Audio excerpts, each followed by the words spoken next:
à tous. Nous sommes heureux de nous retrouver après la période des vacances et avec quelques prolongations en plus.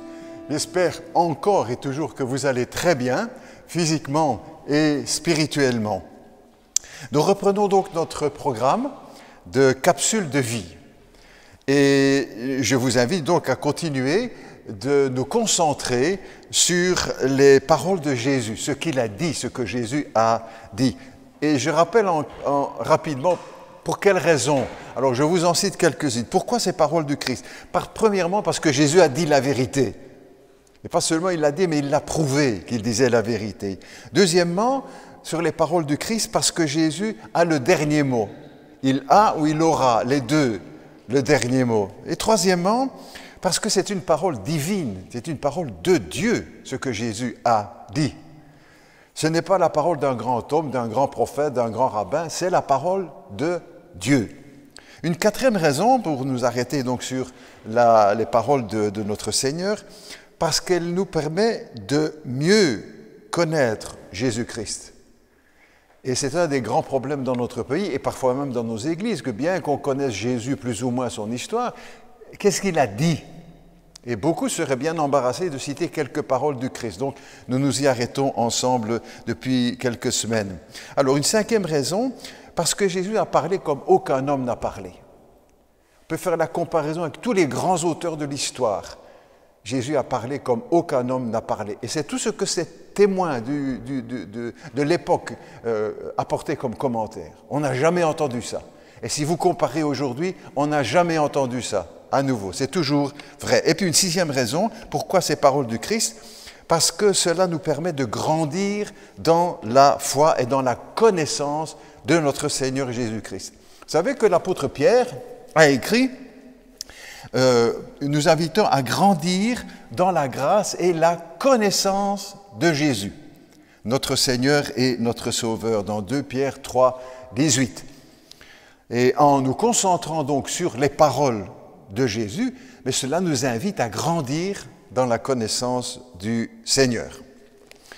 Je retiens pour cette semaine un texte dans Marc au chapitre 12, comme ça vous pouvez lire ces choses à la maison. Jésus parle avec les Sadducéens.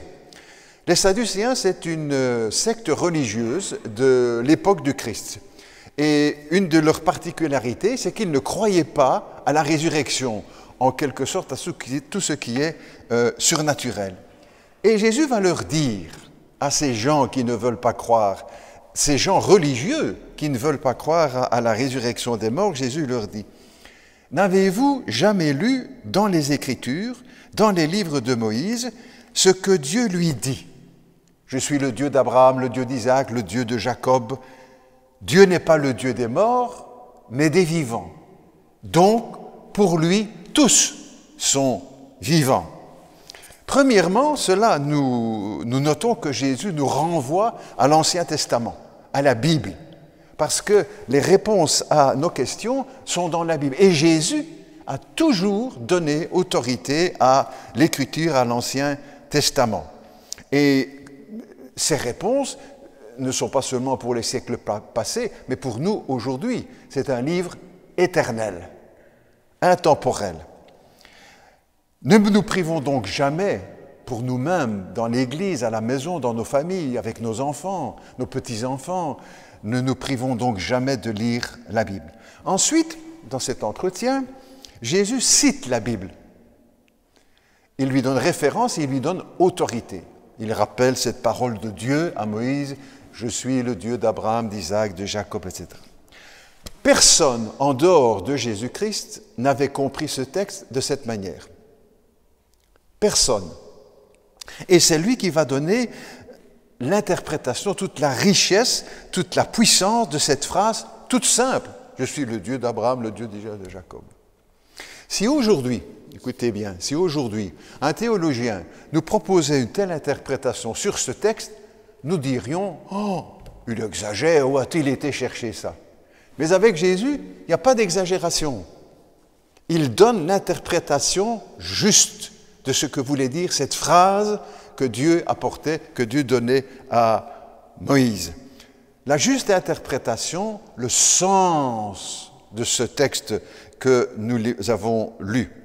Comme il l'a fait d'ailleurs dans le Sermon sur la montagne aussi. Là, Jésus nous donne le sens profond de ces textes de l'Ancien Testament. Vous vous souvenez, Matthieu 5, 6, 7, quand Jésus dit « Vous avez appris qu'il a été dit, mais moi je vous dis ». Et il donne l'interprétation profonde, spirituelle de ce texte de l'Ancien Testament. Jésus a été vraiment celui qui nous a conduits dans la parole de Dieu et dans le sens à donner à cette parole. Ensuite, Jésus nous enseigne par là que une des plus grandes vérités, n'est-ce pas, et pour certains la plus choquante et en même temps la plus rassurante pour d'autres, Jésus nous enseigne par là une des grandes vérités de l'Évangile, c'est que la mort n'est pas la fin de la vie. C'est une des plus grandes questions que l'on se pose aujourd'hui, pour autant qu'on se la pose. Qu'y a-t-il après la mort? Et qui va répondre? Et toujours dans le même sens, Abraham, Isaac et Jacob étaient décédés depuis longtemps quand Jésus dit cela. Et pourtant, il ajoute, pour Dieu, ils sont vivants. On retrouve cela aussi dans le passage qui nous est rapporté dans les Écritures quand Jésus est sur la croix avec le brigand repentant et le brigand incrédule. Quand Jésus lui promet, « Aujourd'hui tu seras avec moi dans le paradis ». Pourtant, cet homme-là allait mourir le jour même, le soir même. On allait leur briser les jambes pour accélérer en quelque sorte leur mort. Et pourtant, Jésus lui dit, « Aujourd'hui, tu seras avec moi dans le paradis ». La vie ne s'arrête pas avec la mort. Et la mort n'arrête pas la vie. La mort n'est pas la fin de la vie. C'est le grand message de l'Évangile. Et c'est en cela aussi que la Bible, l'Évangile, donne une bonne nouvelle. La bonne nouvelle de la résurrection. De même pour nous tous encore aujourd'hui, tous ceux qui sont morts dans la foi en Jésus. Ils avaient la certitude que leur mort n'était pas la fin de leur vie. On peut prendre bien des exemples dans l'Écriture pour l'apôtre. Et tous ceux qui sont morts dans la foi en Jésus ont pour eux aussi cette parole de l'éternité qui nous est promise. De même, pour l'apôtre Paul, par exemple, l'apôtre Pierre, Augustin, Martin Luther, Jean Calvin, Spurgeon et des millions d'autres de par le monde, ainsi que tous les martyrs de la foi qui sont morts dans la foi en Jésus-Christ. Ils savaient que ce n'était pas la fin de leur vie. Pour nous chrétiens, c'est à Jésus que nous faisons confiance. Pour cette question-là, la plus grande et la plus difficile en quelque sorte, pour nous chrétiens, nous faisons confiance à Jésus, pour l'ici-bas et pour l'au-delà. Et je me permets de vous poser la question, pour vous, à qui faites-vous confiance? Pour ici-bas et pour l'éternité et pour l'au-delà.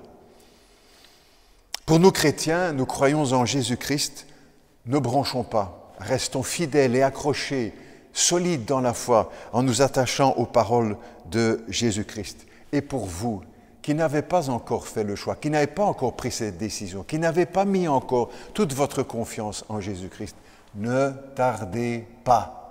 Venez à lui aujourd'hui, lisez ses paroles, lisez ce qu'il a fait dans les Écritures, dans la parole du Seigneur. Jésus ne se trompe pas et il ne nous trompe pas. Sur ces bonnes paroles, je vous dis à très bientôt pour une nouvelle capsule de vie. Soyez bénis.